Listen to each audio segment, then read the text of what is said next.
നമസ്കാരം. പുത്താട്ടുള്ള മിഷനിലേക്ക് സ്വാഗതം. MEIP-യുടെ കെടുകാര്യസ്ഥത കർഷകർ ദുരിതത്തിൽ. മുത്തോലപുരം MEIP-യുടെ നിയന്ത്രണത്തിലുള്ള മുത്തോലപുരം ഭാഗത്തെ കനാലിലൂടെ അനിയന്ത്രിതമായി വെള്ളം ഒഴുകിയെത്തിയത് കൃഷിനാശത്തിന് കാരണമായി. മുത്തോലപുരത്തെ വിളവെടുപ്പ് പച്ചക്കറി കൃഷിത്തോട്ടത്തിൽ വെള്ളം കയറി. വിളവെടുത്തു തുടങ്ങിയ ഒരു പയർ പന്തലിൽ തന്നെ 1.5 ലക്ഷം രൂപ മുതൽ മുടക്ക് വരും.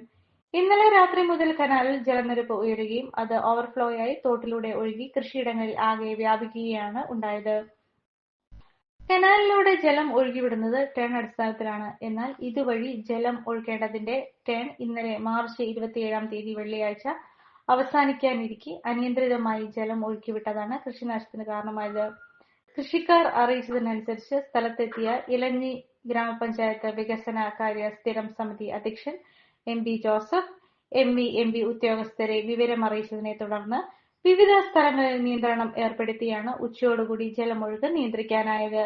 MEIP അധികൃതർ ഇന്നു മുതൽ ജലമൊഴുക്കുന്നതിൽ നിയന്ത്രണം ഏർപ്പെടുത്തിയെന്ന് അറിയിച്ചതിനെ തുടർന്ന് മുത്തോല വെട്ടിയോടി പാല നിർമ്മാണവും ഈ ദിവസങ്ങളിൽ ആരംഭിച്ചിരുന്നു. എന്നാൽ കൃഷിയെയും കൃഷിക്കാരെയും പാല നിർമ്മാണത്തെയും അവതാളത്തിലാക്കിക്കൊണ്ട് വലിയ തോതിൽ ഇലഞ്ഞി തോട്ടിലേക്ക് ഒഴുകിയെത്തിയ MEIP കനാലിൽ നിന്നുള്ള ജലമാണ് നാശങ്ങൾക്ക് കാരണമായത്. MLA-മാരും പഞ്ചായത്ത് പ്രസിഡന്റുമാർ അടക്കമുള്ള ജനപ്രതിനിധികളും ഉദ്യോഗസ്ഥരും ചേർന്ന് സമിതിയാണ് വേനൽക്കാലത്ത് കനാലിലൂടെയുള്ള ജലം ഒഴുക്കിനെ നിയന്ത്രിക്കുന്നതിനുള്ള ടൈം ടേബിൾ തയ്യാറാക്കുന്നത്. ഈ ടൈം ടേബിളിന് വിരുദ്ധമായി കനാലിലൂടെ ജലം ഒഴുക്കിവിട്ട MEIP ഉദ്യോഗസ്ഥർക്കെതിരെ നടപടികൾ സ്വീകരിക്കണമെന്ന് MB ജോസഫ് ആവശ്യപ്പെട്ടു. മുത്തോലപുരം നിവാസികളെ ദീർഘകാല ആവശ്യമായിരുന്ന തകരാറിലായ മുത്തോലപുരം വെട്ടിയോടി പാലം നിർമ്മിക്കുന്നതിനായി അനൂപ് ജേക്കബ് MLA-യുടെ ആസ്തി വികസന ഫണ്ടിൽ നിന്നും 27 ലക്ഷം രൂപ ലഭിക്കുകയായിരുന്നു. ടെൻഡർ നടപടിക്രമങ്ങൾ പൂർത്തിയാക്കി നിർമ്മാണ ഉദ്ഘാടനം നടത്തിയ പാലം പണി തടസ്സപ്പെടുത്തുന്നതിനായി ചില കേന്ദ്രങ്ങളിൽ നിന്നുള്ള ആൾക്കാരുടെ ശ്രമങ്ങളാണ് ഇതിനെല്ലാം കാരണമായിരിക്കുന്നത്. പരക്കെ ആക്ഷേപമുണ്ട്. ഇത്തരത്തിലുള്ള രാഷ്ട്രീയക്കാരെയും രാഷ്ട്രീയത്തെയും തള്ളിക്കളയണമെന്നും വേനൽക്കാലത്ത് കനാലിലൂടെയുള്ള ജലമൊഴുക്ക് കൃഷിക്കാർക്കും ഗുണകരമായ നിലയിൽ മുൻ നിശ്ചയപ്രകാരം കൃത്യസമയങ്ങളിൽ ശരിയായ അളവിലാവണമെന്നും വികസന പ്രവർത്തനങ്ങൾ തടസ്സങ്ങളില്ലാതെ മുന്നോട്ട് കൊണ്ടുപോകുവാൻ എല്ലാവരും സഹകരണം ഉണ്ടാവണമെന്നും MB ജോസഫ് അഭ്യർത്ഥിച്ചു. ഞങ്ങൾ പയർ നട്ടിട്ട് ഏകദേശം 60 ദിവസമാകുമ്പോഴാണ് വിളവെടുക്കുന്നത്. ഇന്ന് വിളവെടുക്കാൻ ചെന്നപ്പോൾ പച്ചക്കറിക്കകത്ത് മുഴുവൻ വെള്ളമാണ്, ശരിക്കും നിറഞ്ഞു നിൽക്കുകയാണ്. ഇങ്ങനെ 2 ദിവസം നിന്നാൽ ഉറപ്പായിട്ടും 1 ദിവസം കൊണ്ട് തന്നെ ഞങ്ങളുടെ പയർ പൂർണ്ണമായിട്ടും നഷ്ടപ്പെട്ടു പോകും. ഞങ്ങൾക്ക് കൃഷി ഇല്ലാണ്ടാവും. ഈ 60 ദിവസത്തെ അധ്വാനം വെറുതെയാവും. കൃത്യമായിട്ട് മെയിൻറ്റെയിൻ ചെയ്യാതെ അതിൻ്റെ വെള്ളം ഓവർഫ്ലോ ആയിട്ട് മെയിൻ കനാൽ ഫുള്ളായി ക്ലോസ് ചെയ്തിരിക്കുന്നതുകൊണ്ടാണ് തോട്ടിലേക്ക് മുഴുവനായിട്ട് വെള്ളം വരുന്നത്.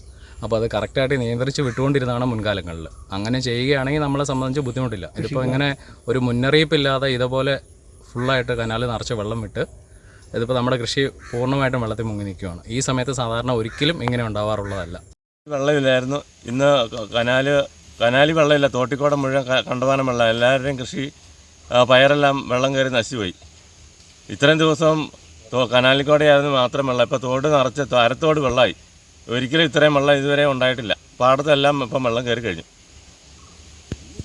വെട്ടടി പാലം പണി നടക്കുമായിരുന്നു. അവിടെ പണി അതുകൊണ്ട് മുടങ്ങിപ്പോയി. പാലം പണിത് കഴിഞ്ഞാൽ മാത്രമേ ഇതുവരെയുള്ള ഗതാഗതം നടക്കുകയുള്ളൂ. ഇപ്പം അതിലുള്ള ആൾക്കാർക്കും പോകാനുള്ള വളരെ ബുദ്ധിമുട്ടായി.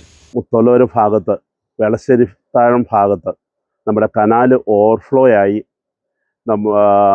ബ്രാഞ്ച് കനാലിലൂടെ വളരെയേറെ വെള്ളം രാത്രിയിൽ വരികയും ആ വെള്ളം ഓവർഫ്ലോ ആയി തോട്ടിലേക്ക് ഒഴുകി അവിടെ പച്ചക്കറി കൃഷി ചെയ്തിരുന്ന നിരവധി ഏക്കർ സ്ഥലത്തെ കൃഷി നശിക്കുന്ന ഒരു സാഹചര്യമാണ് ഉണ്ടായിരിക്കുന്നത്.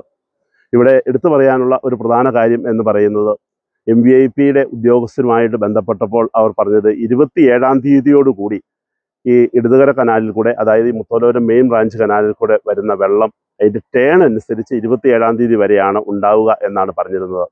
അപ്പോൾ അതനുസരിച്ച് ബാക്കി നിർമ്മാണ പ്രവർത്തനങ്ങൾക്കുള്ള ക്രമീകരണങ്ങളും നമ്മൾ ചെയ്തിരുന്നു. ഇപ്പോൾ ഏതായാലും 27-ാം തീയതി കഴിഞ്ഞു. 28-ാം തീയതി ആയപ്പോഴും ഇതുവരെ ഉണ്ടാവാത്ത രീതിയിൽ കര കവിഞ്ഞ് കനാലിൽ കൂടെ വെള്ളം വന്നതാണ് ഇപ്പോൾ ഈ കൃഷിനാശത്തിനും മറ്റും കാരണമായിരിക്കുന്നത്. നിങ്ങളൊരു ഡയബറ്റിക് പേഷ്യന്റ് ആണോ എങ്കിൽ നിങ്ങൾക്ക് വളരെ യൂസ്ഫുൾ ആവുന്ന ഒരു വീഡിയോ ആയിട്ടാണ് ഇന്ന് ഞാൻ വന്നിട്ടുള്ളത്. ഈ ഒരു ചായ നമ്മൾ സ്ഥിരം ഉപയോഗിച്ചാൽ ഷുഗർ ലെവൽ കൂടുകയില്ല, മറിച്ച് ശരീരത്തിന്റെ ഇമ്മ്യൂണിറ്റി പവറും ഉന്മേഷവും കൂടുകയുള്ളൂ കേട്ടോ. നമുക്ക് ചായ ഒന്ന് കുടിച്ച് നോക്കാം. സൂപ്പർ. ഇനി നിങ്ങൾക്ക് ഈ ഒരു പ്രൊഡക്റ്റ് വാങ്ങണമെങ്കിൽ നമ്മുടെ കൂത്താട്ടുകുളം കുഴൽനാട്ട് മാർജിൻ ഫ്രീ മാർക്കറ്റിലും അതുപോലെ തന്നെ കുഴൽനാട്ട് സ്റ്റോറിലും അവൈലബിൾ ആണ്. പ്രമുഖ ബ്രാൻഡായ വിക്കോയാട്ടോ ഈ ഒരു പ്രൊഡക്റ്റ് നിങ്ങൾക്കായി വിപണിയിൽ എത്തിച്ചിരിക്കുന്നത്. ഈ ഒരു പ്രൊഡക്റ്റ് പർച്ചേസ് ചെയ്യുന്നതിനും കൂടുതൽ വിവരങ്ങൾക്കുമായി താഴെ കൊടുത്തിരിക്കുന്ന വാട്സപ്പ് നമ്പറിൽ കോൺടാക്ട് ചെയ്താൽ മതി.